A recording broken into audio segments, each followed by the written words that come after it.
I consult them. They said, "Hey, my guy, don't joke. You want to miss this opportunity? Don't joke with this kind of programs." I can mention some of them. Like Paul is one of the IT officials in one of the Spontaneous banks. All right, so you're welcome to Village Bwouy YouTube channel. Thank you so much for making time, for subscribing to the channel, for sharing the channel link for other people to also subscribe. And thank you so much. I appreciate it, man. All right, so today I'm having this guy here. He's in a person of Mo Zion.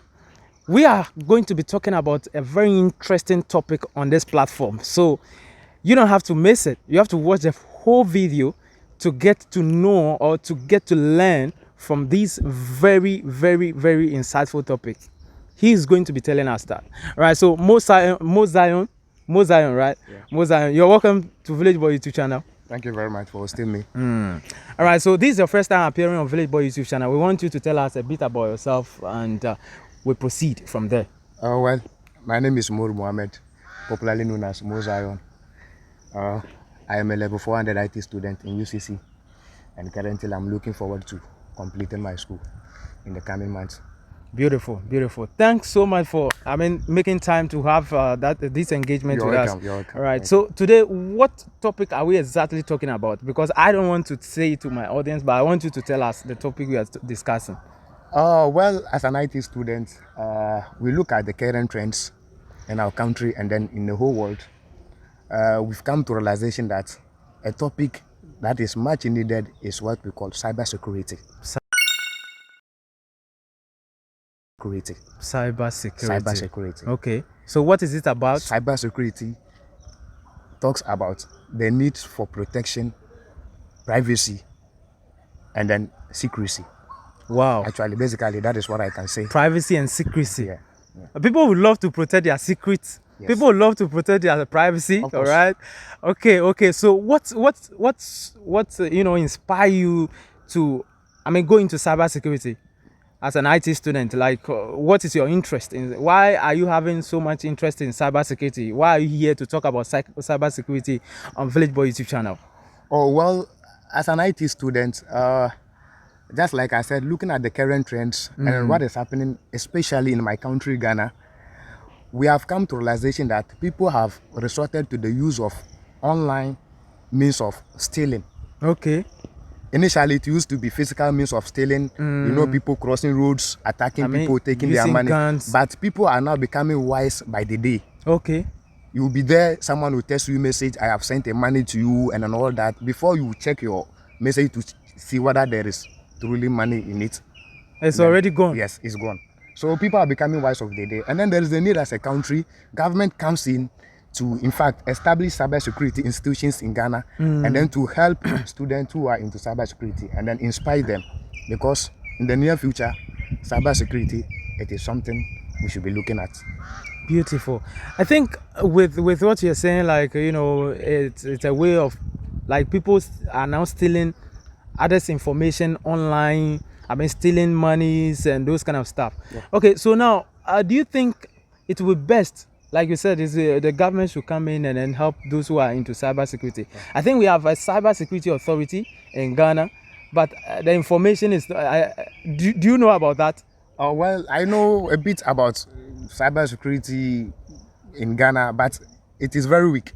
Very to weak. The knowledge of my understanding, it is very weak. Comparing other countries like Nigeria, South Africa, Egypt, our level of cybersecurity is very weak.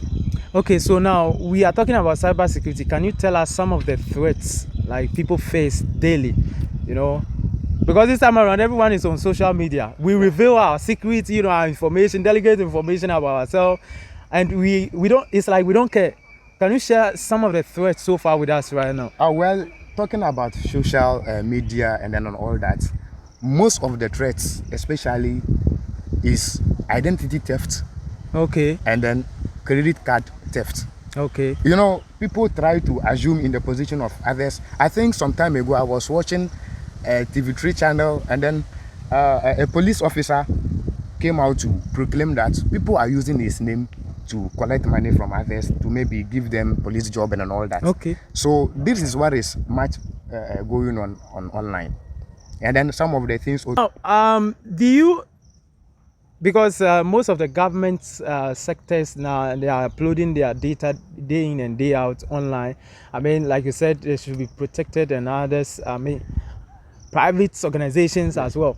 Okay, so now what are some of the benefits of someone venturing or going into cybersecurity full-time job or something like that, or specializing in cybersecurity? Oh, well, looking at the country, the need for cybersecurity is very low, and then a student feel reluctant to go into cybersecurity.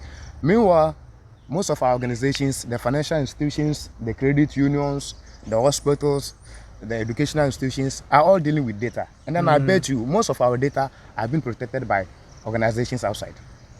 In the country, we don't have organizations that are protecting our data. No servers around. So meaning that if someone is in Ghana and the person is, I mean, having interest in cybersecurity, it wouldn't be much profitable, because if these organizations are not interested in our own cybersecurity analyst, or maybe probably cybersecurity analyst, and I mean, they don't employ them, meaning that they have to resort to the Western world before they get employment. I think it will be hard, because someone who is now starting out a startup in cybersecurity, where are you getting the money to travel? That is the big outside? problem we have in the country. That is the big problem. And then bet me, some years to come, maybe some 5 years to come, the need for cybersecurity, it is going to be on the rise. And then looking at other countries, US, England, and all that, they are making effort day in, day out to strengthen their cybersecurity facilities. Now, you entrusting your data into someone's hand outside, well, you are ensuring privacy. But in another way, you are selling your privacy. Hiring people from outside to come to the country to protect your data or to find out about cybersecurity or threat leakage is all good. But in a nutshell, you are telling them that your cybersecurity issues are weak in the country. And then in turn, they can go back and then hunt you as a country. Looking at some of the e-commerce sites like the Jumia, and then some of the network sites, network facilities, MTN and Vodafone and all that. So sometimes you'll be there, you see MTN, they'll text you a message, yeah, hi customer, we are very sorry, we want to take a plan, something, so we are very sorry for the interruption. Well, sometimes these are some of the things we call patching in network. It is called patching. But when you are doing patching, you should make sure that the flow of data or the flow of transaction and all that is not affected. Okay. But sometimes you'll be there, network will even go off. Sometimes they'll tell you because of the planned activities and all that, you have to wait for some time before you'll be able to proceed with your transactions. And then, mind you, most of the big transactions, businesses take place in midnight. And then that is the time most of the network companies will be there. They will text you message from 12 a.m. to something like that. We are having a plan and so on, all that. It is interrupting with transactions and the businesses, and things are going low. Oh. So, as a cybersecurity student in UCC, well, the school has done well to expose we, the IT student and the computer science students, to most of the faults. But some of us have come to realize that there is the need government comes into play. Government should invest much into cybersecurity, establish some of the institutions, buy machines, educate your people, train them to protect your data. It's better than entrusting your data to someone outside the country. But then we have this sector, Cybersecurity Authority in Ghana. Do you see the need? Because are you people getting enough information from the Cybersecurity Authority in Ghana? If I tell you we get enough information, I'm lying. But they have handles on all social media platforms, so it means that. Okay, so are you telling me, because as a cybersecurity analyst, you have to be current with data or the current trends in a world, right? Yeah. So now, are you saying that they are not giving enough information or disseminating enough information for the people to get to know, like the consumers, like the end users to get to know? Yes. Sometimes I think the national service something, they've been testing some messages to people, be very conscious, and then report some cyber fraud and all that. But look at it. What happens to the old man in the house? What happens to the old woman in the house who is using MTN more money to do his or her transactions? If you test those messages, they are nothing to them. So how best do you think they can go some about of the it? things, most of these our network companies must come in. At least if someone has conducted a transaction, maybe in a few hours or in a day later, the network company can call the customer in person to verify on this day you have conducted this transaction of this amount. Is it true? Were you the one? If the person confirm yes, then that is it. Maybe some of the network companies will say that this is. But there's going to be a lot of cost in that. Yes, in a lot of cost, you have to, because we are ensuring security and then the protection. Okay, you are ensuring that. So with the end users, are they ready to, take part of the cost? If you are saying that, because calling your, and then you even imagine most of the network companies are even taking some of the deductions, which even some of the end users are not aware of. Really? So it means that they are infringing upon their privacy. No, not even that. You are protecting privacy. You are protecting their data and all that. What of coming out to educate them that this is what we want to do? One day I was working with one of my small guys, and then a woman was looking at the guy. So I came to realize, why is this woman looking at you? And then the woman spoke out. This guy looked like someone who stole my money in my food. And I said, really? How possible? How can you look at that? And the guy said, no, it is not me. And then the woman started narrating the story that she went and conducted transaction, and then later on she got to know that a sum of 700 cedis has been deducted from her account. Really? After even that. Has she called the what do you call it, the telco? Well, the person went back to the customer or the agent, and then the person also denied that is not the one. So this is what I'm saying. Whoa. So you see it. What of calling the woman? Maybe in a day later. Madam. But if you are saying in a day later, probably if someone has stolen the money, or maybe third party has stolen the money from the end user, and you are saying that the telco company should call the person after a day, it could be that the person would have withdraw or retrieve the money What I'm saying is, in a day later means that I am given a maximum time. Okay. You can even do it in a 5 hours later or 6 hours later. Maybe perhaps if the person conducted a transaction and then you call in a 30 minutes, what shows that maybe the person is not still with the phone? Do you get it? Okay. The person might even pick the call and then try to emulate that is the person that is. But let me ask, do you think it's feasible with telco, like let's say MTN calling their customers to verify if they are the right people who have, done that transaction or something like that? Do you think it's feasible? Do we have any other alternative to ensure that end users are well secured? Well, and MTN protected? and then other companies I think they have also endeavored into some of the ways of protecting these things. But to what extent? They are doing their best, but these things continue coming day in, day out. Okay. Now people are even becoming fast in the cyber world to the extent that they have even generated a code. You'll be there, they will call you that dial this code and this code before you realize you are on the MTN code platform. So if you are not fast, before you get to know, your money is even withdrawn. Okay. So now you revealing all these kind of secrets to us. Can you educate my viewers right now about the kind of things you have to do to ensure that their privacy, their secrecy is well protected from third party, interruption or something like that? Can you do that? Well, the end users and then all that. This one we are talking of data, and then now looking at the country, what is going on? It is about money fraud. Okay. People are finding ways and means to get money from other people. And then most of these agents, you go to withdraw money, especially people who don't know the steps of withdrawing money. The person goes to give the phone to the agent, withdraw this cash for me. Then the agent goes to know that, no, Charlie, this person is having enough money in his account. Then the agent quickly give the number to another person. So this is where the fraud activities are sometimes coming from. So it means that the end users must be, have the full responsibility. Yes, and then they must be vigilant. Now, if you know that you cannot. But how about those who cannot read, write? That is what I'm saying. Those who cannot read, write. If you know that you cannot do that, and then the steps of withdrawing your money, at least get somebody. But do you think there will be much integrity on that? Because giving your phone to someone, or probably the person trusted the person that he or she is going to be much more honest with this kind of transaction. The person is going to withdraw money in my absence or whatsoever. I don't think sometimes in dealing with threats or in dealing with these kind of things, you have to start from the basis. Okay. So for example, if I am unable to read and write and then I want to withdraw money, there is no need I go to the agent straightforward. I can get one of the students around, maybe you. Go and then withdraw this amount for me. Listen to it. Okay. Go and withdraw this amount for me. So if there is a problem with amount that I ask you to withdraw, you are the first person of contact I will ask. Okay. Do you get it? Okay, meaning that You are the first okay. point of contact I have to go to. Oh, Okay. I asked you to go and withdraw money. I asked you to withdraw this amount, but I've realized that another amount has been withdrawn, or the amount that has been withdrawn was excess. Okay. Do you get it? Sure. And then sometimes when I give you the phone to withdraw the money for me, if you go and withdraw the money, in my face, I'll ask you to check, please check my balance for me. Do you get it?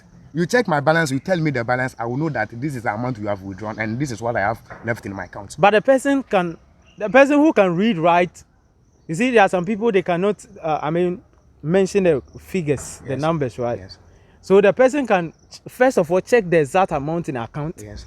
Then withdraw the amount that he or she has been asked to do. And then the person will do the deductions, all right? So even though the person can check and say that, okay, this is the amount left in your account. But then the person will be able to, pad up with the amount that he has withdrawn from the person's account and add it to it so that the person will know that this amount you are telling me is the exact amount left in my account. Well, you are not getting what I'm saying. I got your point. Unable to read and write is different from getting information about what you have in your account. Okay. Do you get it? What I have in my account is different from me not being able to read and write. Do you get it? Okay. So when I give you a phone that go and do transaction for me, perhaps before that, I know the amount that is in my account. Okay. You come back, I ask you to check, you give me the money or the balance that is left in the account. You go. Maybe in some few hours time or some minutes, I can get somebody, okay, please check my account for me. How much is in my account? So the second person confirming the exact amount, you get to know that. Okay, okay, so okay. you get you mean what I said. Yes, you mean what I'm saying. yeah. So there are students I've- around, and then these are some of the things, and then the means of reducing this kind of cyber threats and those kind of frauds. fraud, and then I understand. theft, Beautiful. issues. Okay, so let me engage my audience, then I'll come back to you. All right, so my audience, I believe and I trust that you are enjoying this conversation, right? We have more to share with you right now on Village Bwouy YouTube channel. And those of you who have watched to this point, thank you so much. I really appreciate it. God bless you so much. God bless you. All right, so now we are going back to Mo Zion to, tell us something, all right? Okay, so Mo Zion, my next question is that people from the villages, we have a lot of talents in our villages. You bear with me. You are from a village. Yes. All right. And so those in a village, it will be very difficult for them to say that I'm coming to the university to pursue this program because they have no idea about it. They don't know the benefits in that field, right? Myself, from my cottage like that, no electricity, yes. no telecommunication network, because if you want to go to the internet, you have to get network and then electricity, you have to charge your cell phone, right? So me coming to the university to even pursue information technology, it was like a passion for me. Yes. So people meet me and ask me, so John, how did you got to know that there's a program called IT? Because your place, master, you are in a other wilderness. Okay, so now if someone also happens to be in my shoes, right, and the person wants to come to the university to pursue information technology or computer science, what message do you have for that person? What are some of the things? What are some of the basics the person has to, the requirements so far? Well, for them, they are not solely responsible for their misfortunes. Government has a part to play in this. Myself, I'm coming from a village. Government have a part to play. As in? Well, we have village schools. They need to strengthen ICT in our basic schools. Okay, or okay. computing in our basic schools. Beautiful. Must be on the rise. Because most of the SHS students, especially those who are offering core ICT, because they know they don't have anything to do with it, the person will even go to the ICT class and be sleeping. But in most of the villages, we don't have even a desktop computer. That is what I'm nothing. saying. Like, so that is why I'm saying that government has a huge part to play in this. Beautiful. I love this insight. You cannot say they should do computing without even a desktop. I even some time ago heard that a teacher even used some stones to improvise as a computer to teach. Some teachers draw the part of the computer on the board. So they don't even know what is going on. Or at least, if you know there is a school in a village and then there is a subject called computing or ICT, then there is a need at least even one. Yes, exactly. At least even one because desktop. During the external exam, BEC, they write ICT. Really? So you see? You see? You see? They write ICT. So they will end up learning theory. Imagine the person goes to the ICT examination, or the person, on a paper, there's a diagram of a mouse. So they will ask, label the diagram. You see, the person will not be able to do it. Even myself, I'm a victim. You see? When I started my school to even SHS, one of the subjects I hated most is ICT. And then times my teachers, one called Polycarp, and then one of them called 4. I think that is the name I could remember. Okay. They detest me much. When it is time for ICT, I run away. Really? Because it's like I don't see anything. Any because benefit it's not even out part of of my course, and I'm not even writing it at WASI time. So I don't even attach any benefit to it. But and you even are to the into... college level, I'm betting you, when it is ICT, I'm going to sleep. You don't like it? I don't even like it because there is no encouragement. Even the teacher teaching you does not even inspire you. This is what is called ICT. These are some of the job opportunities. Okay. These are some of the reasons why we need to endeavor into ICT and computing and all that. We are just learning it as if it is a normal course we are doing without external examination and all that. So people don't attach significance to it. Oh, so you see, this is the reason why I said government has much part to play in it. Beautiful. There is the need even now recruiting ICT teachers or IT teachers or computer science teachers. There is the need to motivate students. They need to motivate students. Now there is no country, there is no world that has nothing to do with cybersecurity or ICT or computing technology. The world is moving gradually. So you see it. Bank of Ghana, commercial banks, hospitals, and then some of the institutions, just like what I'm saying, the need to protect data is becoming paramount. Exactly. So how do you protect your data? You entrust your data into someone's hand to protect it for you. Perhaps you might go into dialogue. So I think these institutions, if government is not able to meet these requirements, these institutions should rather invest in students who are, who have shown interest in cybersecurity. Yes. Because data, like you said, is so paramount. They need to protect it. Yes. So the institutions, they have to invest, all right, to train students who have shown interest in cybersecurity or to become cybersecurity analysts. I mean, so that we can have enough of them. Because in Ghana, how many cybersecurity analysts do we even have? That is the question. And even to write certification exams online is so costly. Yes. How much do you even have to, pay for those certifications? And then, you see, to institutions coming into play, I think they are doing their best.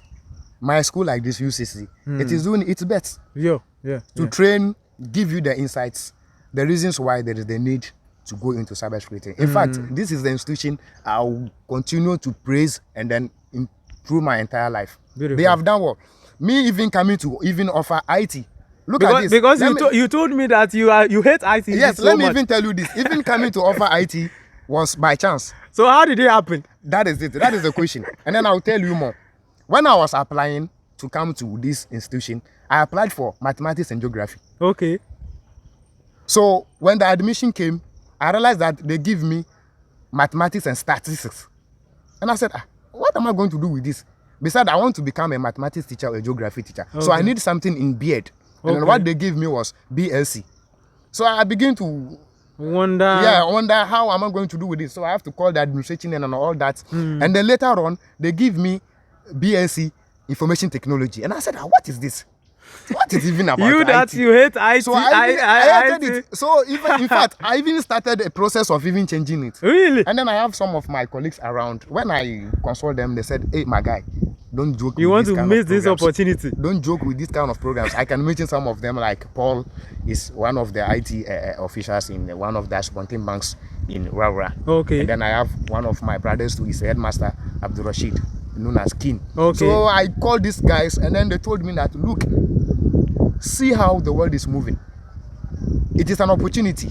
We ourselves, we have tried to apply to get IT. We are not getting it. They are not even getting it. So it is an opportunity. And I said, well, if that is the case, let me take the chance. And then here I am. You are here now. Today. And today you have developed more interest in cybersecurity as well. I'm very grateful. I didn't know be in fact, I'm very grateful for them.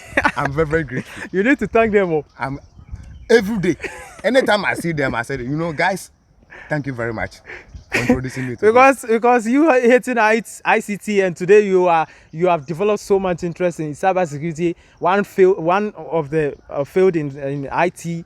I mean, it's really a plus, and we appreciate so much. So we're about this conversation we need to continue another time because it's getting more interesting and interesting. And then there is one thing I need to cut across. Okay.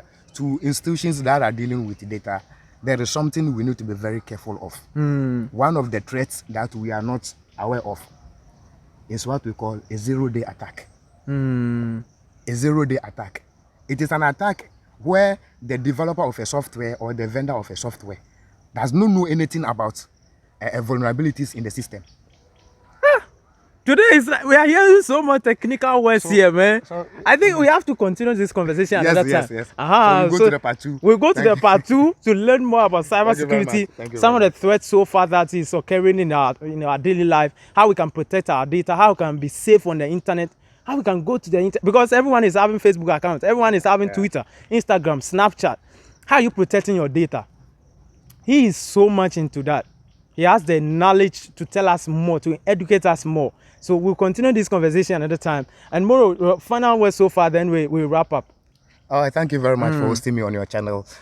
Please, you have to subscribe and then share to others who are not aware of this. It is an educational platform from a village boy, someone who is from Akumeti. Akumeti. Somewhere, no network, nothing, no electricity, but he has come this far. Exactly. Thank you very much. You have to help a brother to achieve his dreams. Exactly. Thank you for hosting me. My final question to you: if you happen to be the president, what one thing would you change in our villages? Oh well, looking at changing the villages, one thing will be difficult. Yeah, just one thing. I want one development that we implement in our village. Well, me, I will go for network and electricity. Network and electricity. Beautiful. Thank you so much. Thank you so much. All right, so my name is Village Boy, and I will continue the conversation another time. All right, so make time, subscribe to the channel, and leave us a comment. We appreciate. Bye. Hey. No, let me hear.